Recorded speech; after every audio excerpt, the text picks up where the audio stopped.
Bismillahirrahmanirrahim. Assalamualaikum warahmatullahi wabarakatuh. Alhamdulillah hamdan katsiran thayyiban mubarakan fi. Wa asyhadu an la ilaha illallah wahdahu la syarikalah. Iqrara bihi wa tauhida. Wa asyhadu anna Muhammadan abduhu wa rasuluh. Yaqulu Rabbuna azza wa jalla fi kitabihil karim, ya ayyuhalladzina amanu taqullaha haqqa tuqatih wa la tamutunna illa wa antum muslimun. Ya ayyuhan nasu taqu rabbakumul ladzi khalaqakum min nafsin wahidah wa khalaqa minha zawjaha wa batha minhuma rijalan katsira wa nisaa wattaqullaha alladzi tasaaluna bihi wal arham innallaha kana 'alaikum raqiba. Ya ayyuhalladzina amanu taqullaha wa qulu qawlan sadida yuslih lakum a'malakum wa yaghfir lakum dhunubakum wa may yuti'illaha wa rasulahu faqad faza fawzan 'azima. Amma ba'd. Alhamdulillah, jamaah sekalian yang berbahagia, jamaah sekalian yang kami muliakan, rahimani wa rahimakumullah. Berjumpa kembali di subuh hari berbahagia ini, insyaallah memberikan sedikit siraman rohani dan nutrisi untuk iman dan hati kita. Sebuah pembahasan dari kitab Mukhtasar At-Tadhkirah, ringkasan dari kitab At-Tadhkirah karangan Al-Imam Al-Qurtubi. Ya, banyak juga yang nanya, Ustadz, kok saya lihat kitab At-Tadhkirah gak ketemu? Ya beda, ini ringkasannya. Yang kita baca itu mukhtasar, ringkasannya. Jadi Syekh Dr. Uthman ya itu meringkas, mengambil dari kitab At-Tadhkirah, kitab induk itu tebal tuh, 2 jilid tebal, diringkas sama beliau. Jadi terkadang beliau ambil bagian depannya, kemudian ambil lagi di bagian tengahnya. Jadi jangan bingung. Ini yang kita baca sekali lagi mukhtasarnya, ringkasannya. Ya, kalau dapat kitabnya, alhamdulillah. Kalau nggak dapat, nggak apa-apa, pegang aja kitab tadhkirahnya, kemudian dibuka-buka tuh lembarannya. Oh, ternyata lompat ke sini lagi ini. Ya, gak bakalan keluar dari kitab itu. Ya, ini beliau ringkas untuk memberikan kemudahan kepada kita. Walhamdulillah. Masuk jamaah sekalian di pembahasan baru dari apa yang disebutkan oleh Al-Imam Al-Qurtubi alaihi rahmatullah. Kata beliau, babun maja'a annal qabrah awwalu manazilil akhirah wa fil buka indahu wa fi hukmihi wal isti'dad lahu.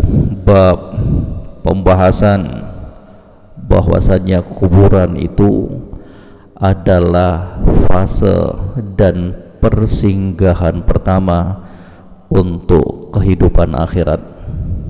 Tentang hukum menangis di kuburan dan persiapan untuk melanjutkan ke kehidupan akhirat. Sebuah pembahasan yang sama-sama kita perlukan, sebuah pembahasan yang akan menggiring kita untuk muhasabah diri, introspeksi diri.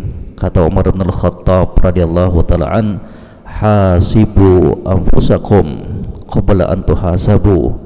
Hisab diri kalian, koreksi diri kalian, perhitungkan diri kalian terhadap apa yang telah kalian lakukan sebelum hari penghisaban tersebut ditegakkan oleh Allah Subhanahu wa taala. Al-Imam Fudail Ibn Iyad rahimahullah taala mengatakan seorang mukmin adalah orang-orang yang selalu muhasabah diri. Orang mukmin adalah orang-orang yang selalu mengintrospeksi diri, karena dia tahu bahwa kelak dia akan berjumpa dan berhadapan dengan Allah Subhanahu wa taala. Adapun orang-orang munafik adalah orang-orang yang lalai untuk muhasabah diri, adalah orang-orang yang lalai untuk selalu mengintrospeksi diri. Jemaah sekalian, kita masuk dalam pemaparan Al-Imam Al-Qurtubi alaihi rahmatullah. Kata beliau, Ibnu Majah an Hani Maula Utsman ibnu Affan. Hadis yang diriwayatkan oleh Al-Imam Ibnu Majah dalam kitab sunannya dari Hani Maula Utsman ibnu Affan. Beliau berkata, kana Utsman radhiyallahu ta'ala an idza waqafa ala qabrin baka hatta yabulla lihiyatah faqila lahu tudhkarul jannatu wan nar wala tabqi wa tabqi min hadha.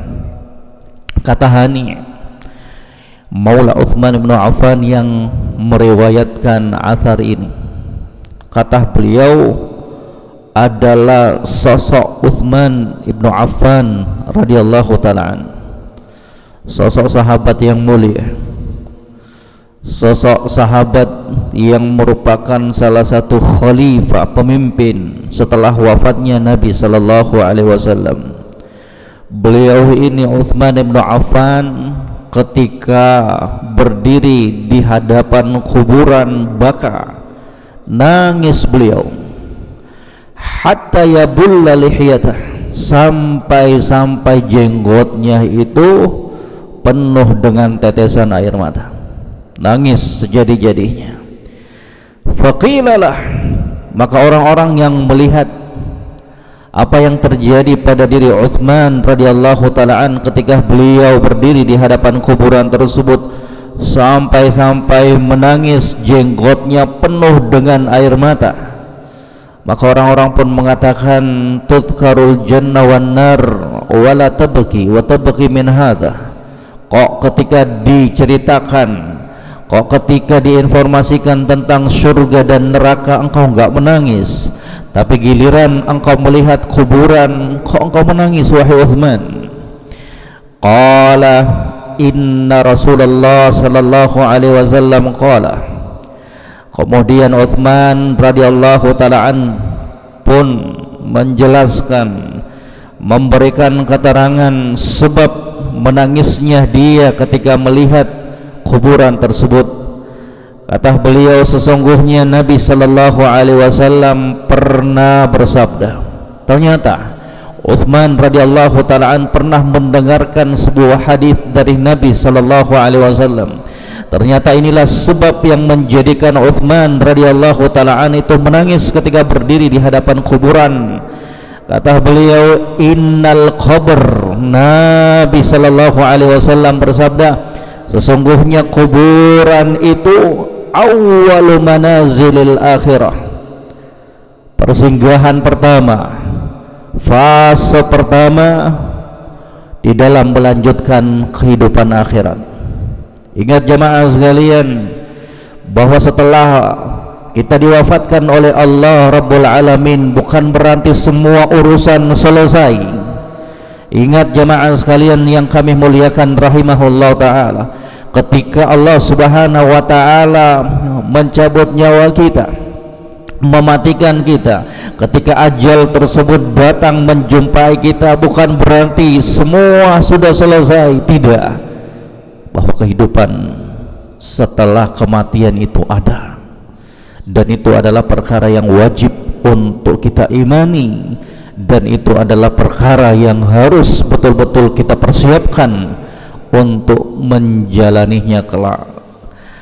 Fa in naja minhu, kalau orang tersebut berhasil lolos selamat dalam kehidupan di kuburan, kalau dia selamat dari azabul qabr, kalau dia selamat dari siksaan kuburan, kalau dia berhasil menjawab pertanyaan-pertanyaan malaikat. Karena di kuburan tersebut jemaah sekalian, maka di antara bahkan semua dari kita akan merasakan yang namanya azabul qabr wa na'imuhu wa fitnatul qabr. Dan ini juga termasuk dalam rangkaian keimanan seorang muslim dan muslimah terhadap kehidupan akhirat. An tu'mina bil yaumil akhir, engkau beriman kepada apa? Hari kiamat. Jadi di dalam keimanan kita terhadap hari kiamat itu ada beberapa perkara yang terkandung di dalamnya. Yang pertama, al-imanu bil ba'thi, keimanan seorang hamba bahwa kita semuanya kelak akan dibangkitkan dari kuburan kita. Wajib diimani itu, bahwa kita setelah ditegakkannya hari kiamat akan dibangkitkan semuanya pada hari kiamat, ya, dibangkitkan kita, dihidupkan kembali setelah ditiupnya sangkakala yang kedua, dibangkitkan kembali, ya. Za'amal ladzina kafaru alla yub'atsu qul bala wa rabbi latub'atsunna. Orang-orang munafik, ya, menyangka bahwa mereka tidak akan dibangkitkan setelah kematian mereka. Qul bala, katakan kepada mereka wahai Muhammad sallallahu alaihi wasallam, bala, pasti kalian kelak akan dibangkitkan oleh Allah Subhanahu wa taala. Kemudian kelak kalian akan diberitahukan terhadap apa-apa yang kalian lakukan selama di dunia.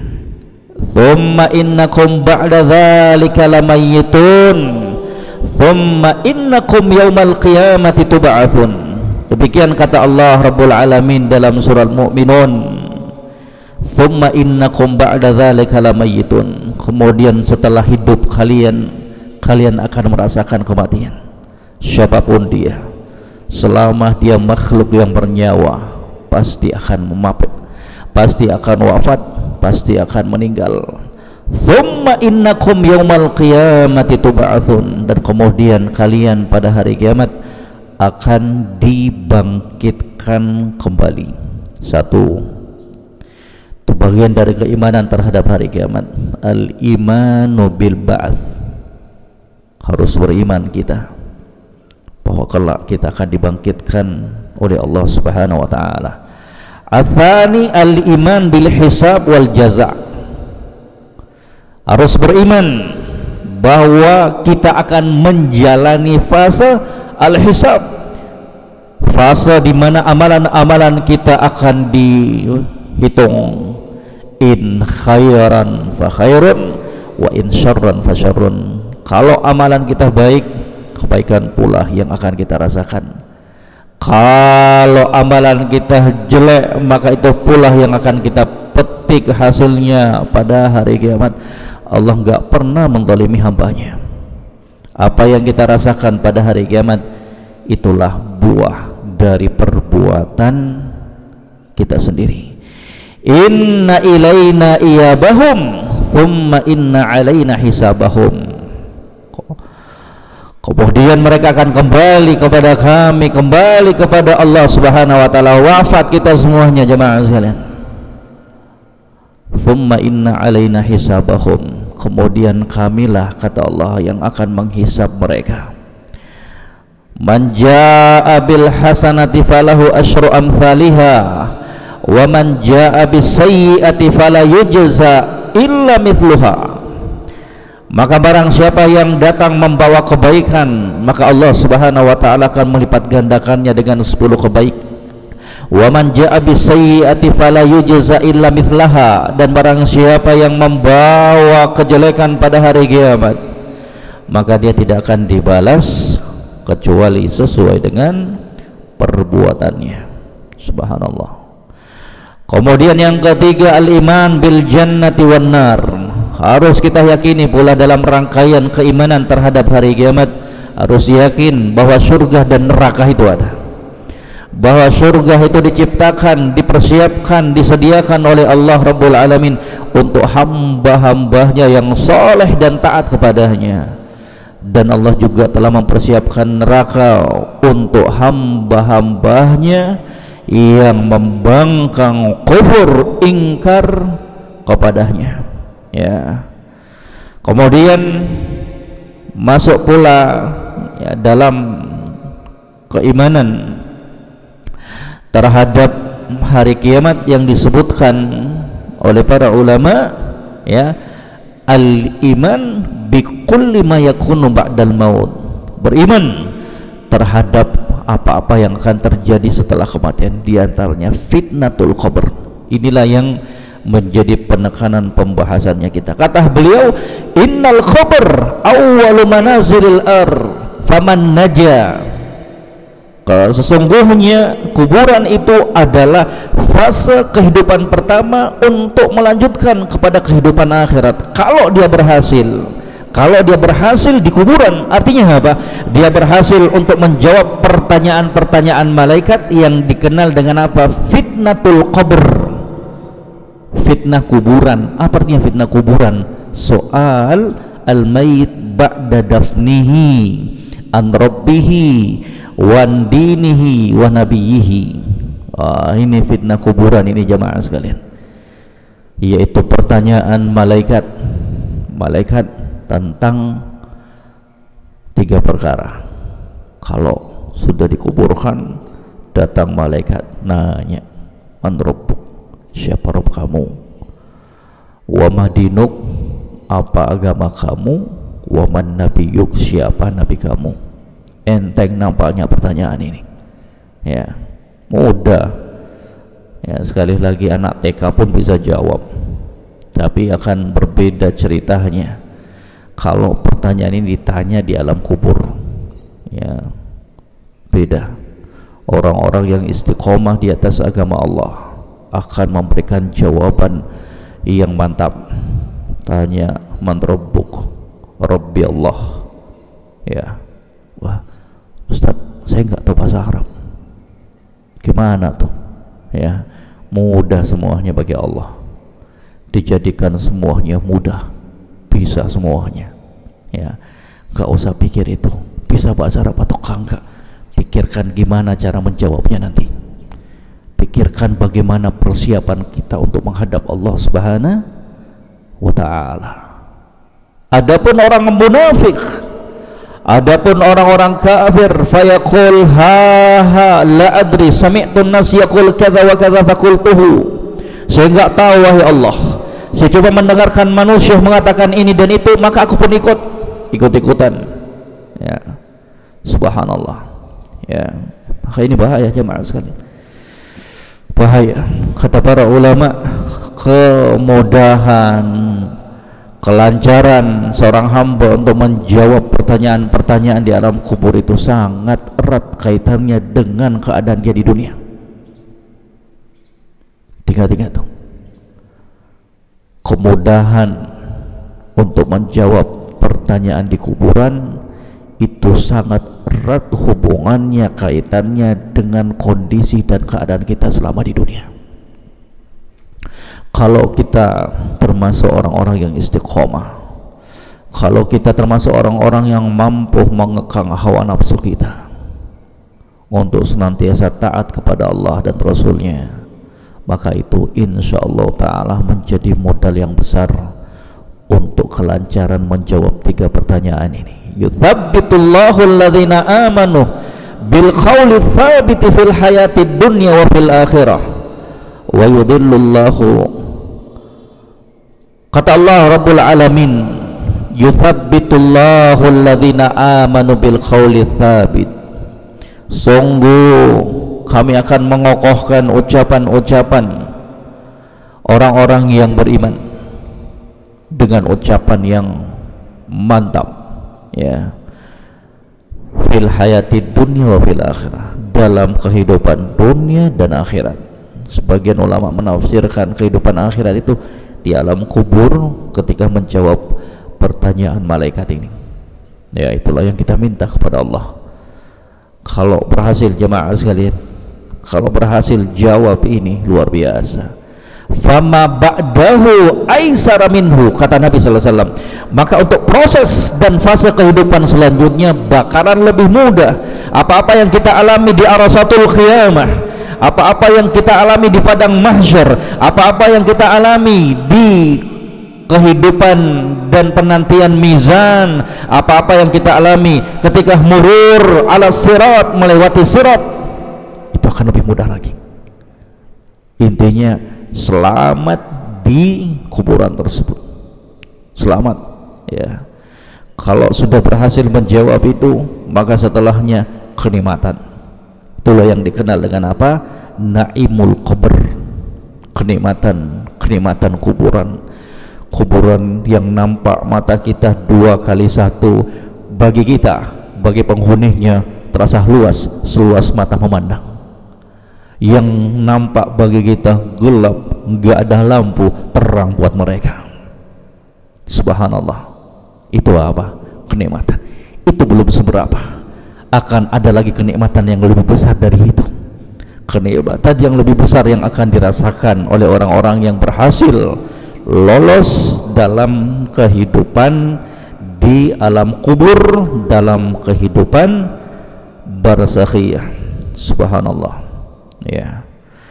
Ataukah sebaliknya, kata Nabi sallallahu alaihi wasallam di dalam hadis tersebut ya, melanjutkan hadis Nabi sallallahu alaihi wasallam, fa illam yanju minhu, kalau dia gagal, kalau dia tidak berhasil dalam kehidupan di kuburan tersebut, dalam kehidupan barzakhiyah tersebut, fama ba'dahu asyaddu minhu, gak berhasil menjawab pertanyaan malaikat tersebut, siapa Rabb kamu, apa agama kamu, siapa nabi kamu, gak berhasil jawab.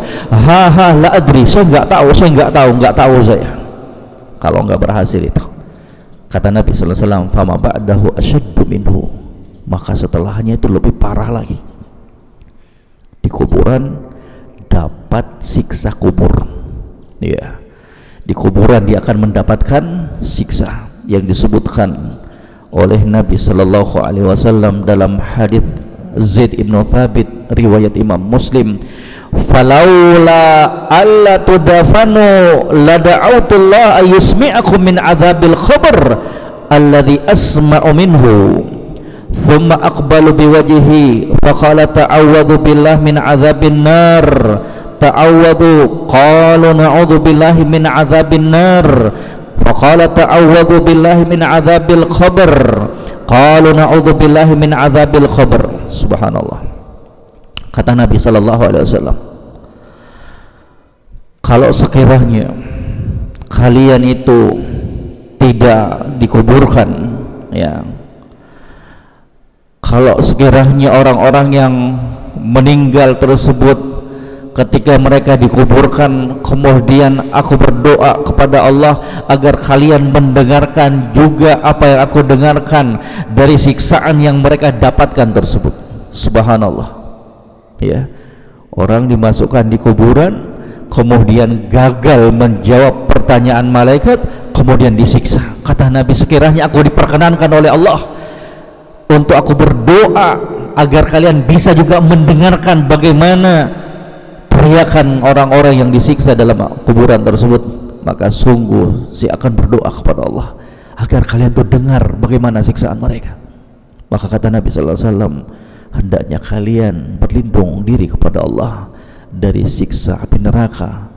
Maka para sahabat mengatakan, na'udzubillah min adzabin nar, kami berlindung kepada Allah dari siksaan api neraka. Kemudian Nabi sallallahu alaihi wasallam mengatakan, berlindunglah kepada Allah dari siksaan kuburan. Maka para sahabat mengatakan, sesungguhnya kami berlindung kepada Allah dari siksa kuburan. Jemaah sekalian yang kami muliakan, rahimani wa rahimakumullah ya, di sana di dalam beberapa hadis yang sahih dari Nabi sallallahu alaihi wasallam disebutkan di antara sebab-sebab yang akan menjadikan seorang hamba itu disiksa dalam kuburan ya. Sering kita dengarkan hadis Abdullah ibnu Abbas Marran Nabi sallallahu alaihi wasallam bi qabraini. Dahulu kata Abdullah bin Abbas, Nabi pernah melewati dua kuburan. Faqala, maka Nabi sallallahu alaihi wasallam berkata kepada para sahabat, innahuma la yu'adzabani, sesungguhnya dua penghuni kuburan ini sedang disiksa.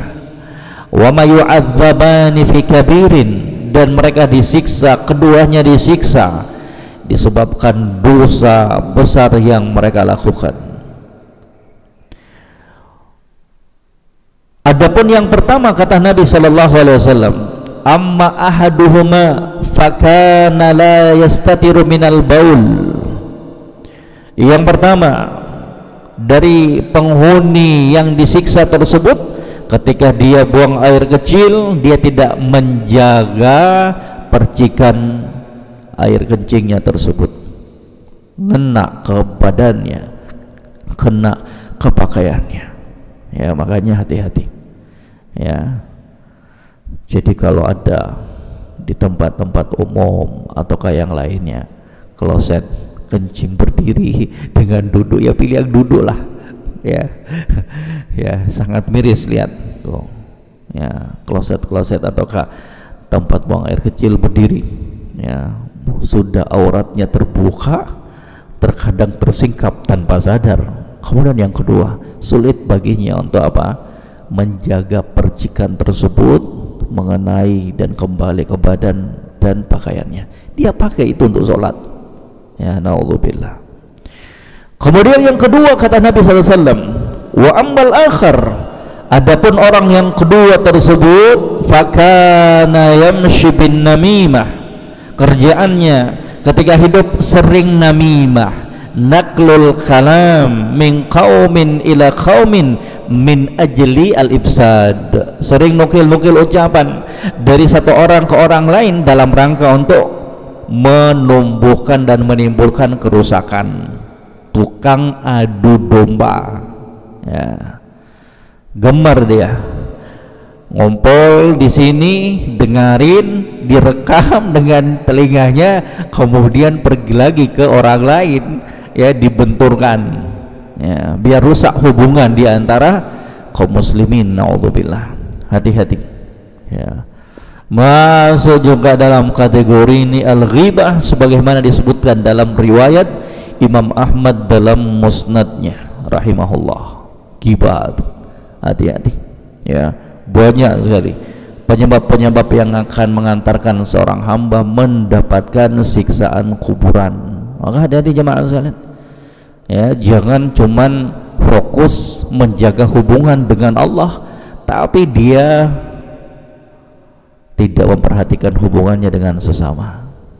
Rajin sholat, rajin umroh, rajin haji, sedekah lancar, puasa sunnah mantap, tapi apa? Gosipin orang juga mantap, namimah juga lancar, ya, merobek kehormatan saudaranya hal biasa, ngambil harta orang lain sudah menjadi kebiasaannya, dan perkara-perkara yang lainnya. Hati-hati, harus sinkron tuh hubungan kita dengan Allah, hubungan kita dengan sesama manusia, ya. Jangan sampai kemudian itu menjadi penyebab yang akan menjerumuskan kita ke dalam neraka Allah Subhanahu wa ta'ala, ya. Ini jemaah sekalian, kata beliau, wa illam yanju minhu fama ba'dahu asyaddu minhu. Kalau dia enggak berhasil di kuburan tersebut, tidak berhasil untuk menjawab 3 pertanyaan malaikat tersebut, kalau di kuburan dia mendapatkan siksa, fama ba'dahu asyaddu minhu, maka setelahnya itu lebih parah, lebih gawat lagi. Apa yang dirasakan di padang mahsyar berupa rasa takut, apa yang dirasakan ketika menerima catatan amalannya, dan yang berujung kepada apa? Neraka Allah Subhanahu wa ta'ala. Qala wa qala Rasul sallallahu alaihi wasallam. Kemudian juga Utsman radhiyallahu ta'ala an meriwayatkan sebuah hadis dari Nabi sallallahu alaihi wasallam, ma ra'aitu mandaran qad illa wal qabr afdha'u minhu. Sehingga pernah melihat sebuah pemandangan yang lebih seram dibandingkan kuburan, kata Nabi sallallahu alaihi wasallam. Subhanallah. Jadi jemaah sekalian yang kami muliakan rahimani wa rahimakumullah, kalau ngantarin jenazah ke kuburan jangan jadikan sebagai ajang untuk ngobrol, ajang dan momen untuk tertawa. Itu bukan tempatnya tertawa, itu tempatnya kita untuk apa? Mengambil pelajaran, untuk kita berpikir bahwa kita pun akan meninggal suatu saat nanti. Nabi ini, kata beliau, fama ra'aitu mandaran afdha minal qabr. Saya nggak pernah melihat ada pemandangan yang lebih serem dibandingkan kuburan. Itu Nabi kita tuh, lah kita. Karena tipisnya keimanan kita, karena saking banyaknya dosa dan kemaksiatan kita, kalau lihat orang meninggal itu terasa biasa aja. Ya, kalau ngantarin jenazah sambil nunggu dikuburkan, sambil nunggu dimakamkan, asing ngobrol lah, canda tawa lah, subhanallah. Ini kita, ini keadaan kita jemaah sekalian. Ya, karena sudah terlalu banyaknya maksiat kita kepada Allah Subhanahu wa taala, yang jadinya kuburan tersebut sebagai bahan renungan untuk kita. Kata Nabi sallallahu alaihi wasallam, aktsiru dzikra hadimil ladzat, yakni al-maut. Perbanyak kalian untuk mengingat pemutus segala kenikmatan, yaitu kematian. Kematian, kita disuruh memperbanyak mengingat kematian. Pemutus segala kenikmatan dunia, kematian. Kita malah sebaliknya. Ya Rabb. Ya. Ibnu Majah anil Bara', kunna ma'a Rasulillah sallallahu alaihi wasallam fi janazatin, fajalasa ala syafiril qabr fabaka wa abqa man hawlahu hatta balla thara, thumma qala ya ikhwani limithli hadha fa'iddu. Kata Al-Bara' Ibnu Azib yang meriwayatkan hadis ini, dahulu kami pernah duduk bersama Nabi sallallahu alaihi wasallam. Dahulu kami pernah bersama Nabi sallallahu alaihi wasallam mengantar sebuah jenazah. Fajalasa ala syafiril qabr. Kemudian setelah sampai ke kuburan tersebut, Nabi sallallahu alaihi wasallam duduk di tepian kuburan tersebut. Kemudian beliau menangis, dan menangislah orang-orang yang berada di sekatan beliau, sampai cucuran air mata Nabi sallallahu alaihi wasallam itu menetes jatuh ke tanah. Faqala, kemudian beliau mengatakan, ya ikhwani, wahai saudara-saudaraku, limithli hadza, untuk perkara ini, untuk apa yang kita lihat di hadapan kita, yaitu prosesi pemakaman, fa'idu, maka hendaknya kalian memperhatikan. Jemaah sekalian, sejenak muhasabah diri apa yang disebutkan oleh Allah Rabbul Alamin dalam surat Al-Hasyr di ayat 18. Itu penting tuh, kalau bisa kita hafal Al-Hasyr, ya kalau nggak salah di ayat ke-18.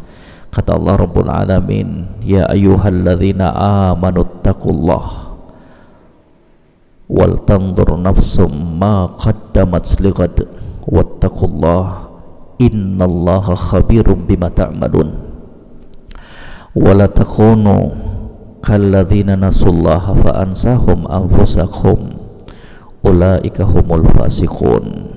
Kata Allah Rabbul Alamin, wahai orang-orang yang beriman, bertakwalah kalian kepada Allah, takutlah kalian kepada Allah. Wal tanzur nafsum ma qaddamat lighad, dan hendaknya, kata Allah Rabbul Alamin, setiap jiwa itu memperhatikan persiapan dia, bekal dia untuk kehidupan akhiratnya.